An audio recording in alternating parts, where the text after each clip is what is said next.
પોતાની બહેનો સાથે કુરબાની આપી તેઓની આ શ્રદ્ધાંજલિ સભામાં ઓસાણી જે છે એ શ્રદ્ધાંજલિ સભા કહેવાય. એટલે આ સભામાં આ તમામ ધર્મના લોકો એ ઉપસ્થિત છું તે બદલ હું આપ સૌને ખૂબ ખૂબ અભિનંદન પાઠવું છું. કરબલાના શહીદોએ કોઈ એક ધર્મ માટે શહીદ નથી થયા, તેઓ ઇન્સાનિયત માટે શહીદ થયા છે અને તેઓનું જિંદા ઉજાગર ઉદાહરણ માટે આપ સૌ બિરાજમાન છો.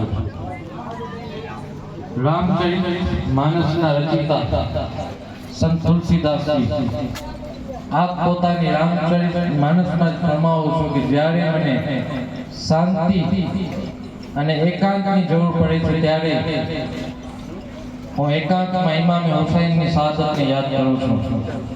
જ્યારે હું તેમની શહાદતને યાદ કરું છું તો મને સાચા હૃદયમાં શાંતિ પ્રાપ્ત થાય છે.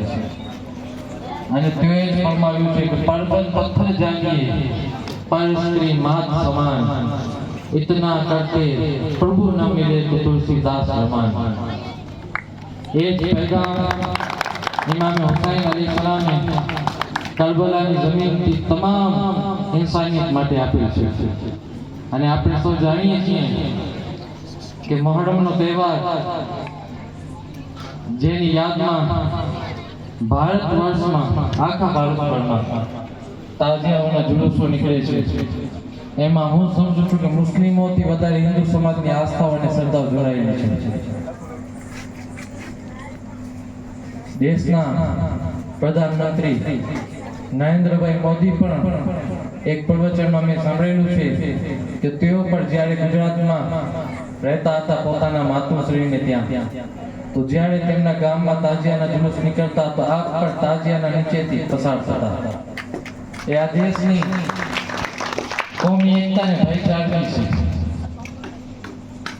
આ એવું એક દેશ છે કે ત્યાં એક બાજુ હાજી પીર જેવા હાજી પીર પર ઇમામ હુસૈનની જ ઓલાદની છે, જેઓ એક ગૌવંશને બચાવવા માટે પોતાના પ્રાણોની આહુતિ આપી છે. એક મુસ્લિમ સૂફી સંત છે, જ્યારે એક બાજુ માં આશાપુરા માતાજી બિરાજમાન છે. હું સમજુ છું કે કચ્છની દરાજ આખી અનોખી દરાજ છે અને તમામ અહીંયા મારા મુસ્લિમ બિરાદરો ઉપસ્થિત છે તેઓને હું એક ગુજારિશ કરીશ કે જ્યાં સુધી તમારા દિલમાં ઇમામ હુસૈનની યાદ છે ત્યાં સુધી જ તમે ઇન્સાન છો. જ્યારે તમે ઇમામ હુસૈનની યાદને ભૂલ્યા, જ્યારે તેઓના ચીંધેલા માણસને ભૂલ્યા, ત્યારથી તમે ઇન્સાનિયતમાંથી બહાર નીકળી જશો. જેઓની યાદમાં આપણે તાજિયાના જુલુસો નીકાળીએ છીએ તેમાં પણ આપણે ખૂબ જ અદબ અને શિષ્ટાચાર સાથે જુલુસો કાઢવા જોઈએ. મેં રોજ કચ્છના અલગ અલગ ગામડાઓમાં આખા કચ્છની મારા ઉપર જવાબદારી છે, અબડાસાથી લઈને આદેસર સુધી. એટલે રોજના 2-3 કાર્યક્રમોમાં મને હાજરી આપવાનો અવસર પ્રાપ્ત થતો હોય છે.